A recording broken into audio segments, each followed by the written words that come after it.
30 de setembro. Você só crerá se ver milagres. João capítulo 4, versos 46 em diante. Dirigiu-se de novo a Caná da Galileia, aonde da água fizera vinho. Ora, havia um oficial do rei, cujo filho estava doente em Cafarnaum. Tendo ouvido dizer que Jesus viera da Judéia para a Galiléia, foi ter com ele e lhe rogou que descesse para curar seu filho, que estava à morte. Então Jesus lhe disse: se porventura não virdes sinais e prodígios, de modo nenhum crereis. Rogou-lhe o oficial: Senhor, desce antes que meu filho morra. Vai, disse-lhe Jesus, teu filho vive. O homem creu na palavra de Jesus e partiu. Já ele descia quando os seus servos lhe vieram ao encontro, anunciando-lhe que o filho vivia. Então indagou deles a que hora o seu filho sentira melhor. Informaram: ontem, à hora 7ª, a febre o deixou. Com isto, reconheceu o pai que aquela precisamente a hora em que Jesus lhe dissera: teu filho vive, e creu, e toda a sua casa. Foi este o segundo sinal que fez Jesus, depois de vir da Galiléia para a Judéia. João, ele faz uma ligação do primeiro sinal, o primeiro milagre de Jesus, lá em Caná da Galiléia, nas bodas de casamento, onde ele transformou água em vinho, com essa segunda ida dele a Caná da Galileia, 2 dias depois. Por que ele faz essa ligação? Porque quando Jesus fazia o milagre, ele não fazia para se aparecer.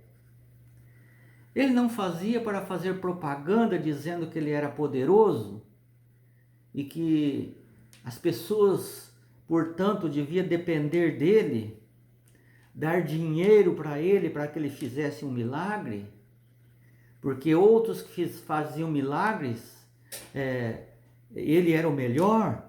Não. Isso acontece hoje. Pessoas se exaltam porque realizam milagres. Lembrando que nem sempre todos os milagres vêm de Deus. Satanás também faz milagres, faz uso do sobrenatural, com o mesmo objetivo que Jesus. Jesus tinha o objetivo de fazer milagres para que confirmasse a messianidade dele, de Jesus. E Satanás faz milagres também com o objetivo de depreciar Jesus e se exaltar, dizendo que não é só em relação a Jesus que se faz milagre, ele também faz. Então essa falsidade de milagres existe até hoje. Mas todos os milagres de Jesus ajudaram as pessoas a crer em Jesus, não a crer no fazedor de milagres. Não exaltar o ser humano, exaltar Jesus como Filho de Deus, o Messias que deveria vir.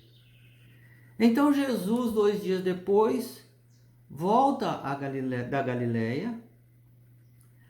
para a Galileia, foi para Caná da Galileia e encontrou ali, ou foi encontrado por um oficial que desejava que se curasse o filho dele. Ora, Jesus estava começando o ministério. Como ele sabia que Jesus tinha capacidade para curar? Veja que nós não estamos falando aqui de 2, 3 anos depois que Jesus começou o ministério. Era apenas o segundo sinal ali. Ele tinha feito apenas um sinal em Caná de Galileia, transformado a água em vinho. Porém, essa notícia correu por toda a Caná da Galileia e região. E esse oficial ficou sabendo que o filho de Maria fazia milagres e que certamente era alguém importante de Deus. Então, ele foi procurar Jesus. E Jesus então disse: o que você quer? Eu quero que você cure o meu filho que está morrendo. É algo urgente, ele está morrendo. Eu peço que o Senhor cure ele. Ele está lá em casa. Se o Senhor falar uma palavra aqui, ele vai ser curado lá. Então Jesus falou: olha, se você não ver milagres e prodígios, você não vai crer em mim. Ou seja, Jesus estava identificando um problema espiritual maior do que a doença do filho dele. O pai estava não tão crédulo. Ele veio, sabia do milagre, mas pensava talvez: será que ele tem poder para curar? Para transformar água em vinho ele teve, mas para curar uma pessoa que está morrendo? Se ele fizer esse milagre, eu vou acreditar. E Jesus leu o coração dele e disse: olha, você tem um problema espiritual. Você não crê que seu filho pode ser curado. E se você não ver milagres e prodígios, você não vai crer. Você não pode fazer isso. Trocar o ver um milagre com a sua crença. Você precisa crer primeiro. Você crê primeiro em mim? Eu sou o Messias, o Filho de Deus que deveria vir aqui. Você crê? Você veio pedir um milagre, mas você veio com uma condição. A condição é: você só vai crer em mim se você ver um milagre se eu fizer. E isso não é bom. É bom você crer primeiro. E outros evangelhos até registram: Senhor, me ajuda na minha falta de fé. E Jesus então disse o seguinte: vai para casa, o teu filho vive. Vai para casa, seu filho está curado. Então, se você analisar esse mesmo relato em outros evangelhos, você vai verificar que ele não foi direto para casa. Ele ainda demorou um pouco na cidade. Tanto é que os seus servos vieram atrás dele para dizer que o seu filho já tinha sido curado. Seu filho já foi curado. A febre deixou ele. Ele não tem mais nada. Ele está brincando na rua lá. Está tudo certo. Não tem mais problema. Não se preocupe. Mas os servos não sabiam o que tinha acontecido ali no encontro com Jesus e esse oficial. Então esse oficial perguntou: a que horas esse menino foi curado? Perguntaram: ontem, na hora 7ª, mais ou menos. É a hora que a febre deixou ele. E ele se levantou. Ele comeu, ele correu, ele brincou, tirou a febre com a mão, tirou a doença de uma maneira inexplicável. Então o oficial constatou e pensou consigo mesmo: foi essa a hora que Jesus falou: vai, que seu filho vive. Então ele creu em Jesus. Não só ele, mas toda a sua casa. Você já pensou se todo mundo fosse assim? Eu só vou crer se tiver um milagre. Jesus fala: bem-aventurado aquele que creu sem ver.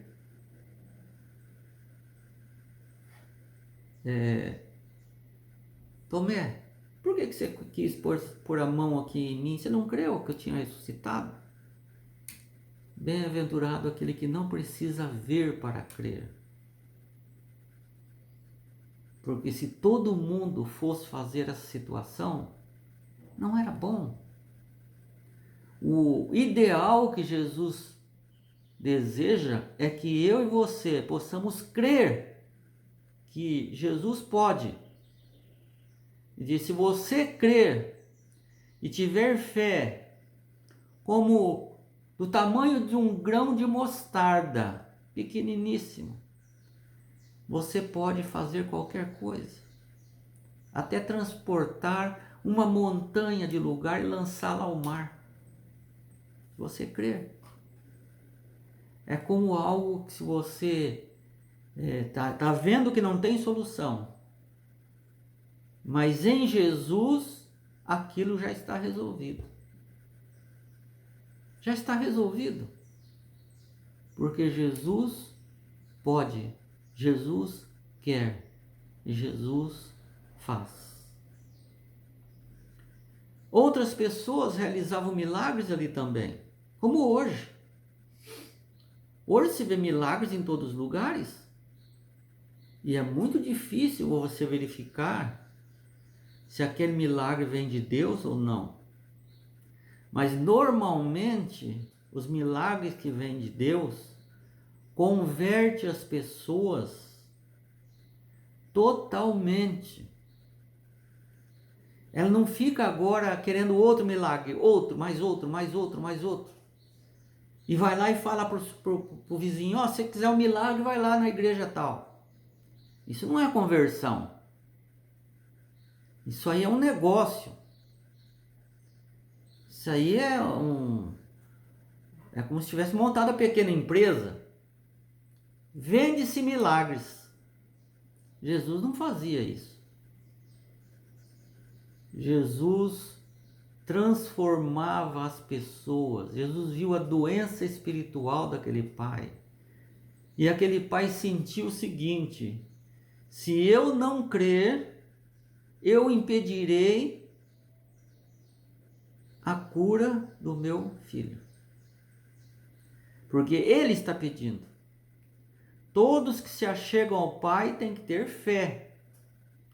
Porque sem fé é impossível agradar a Deus.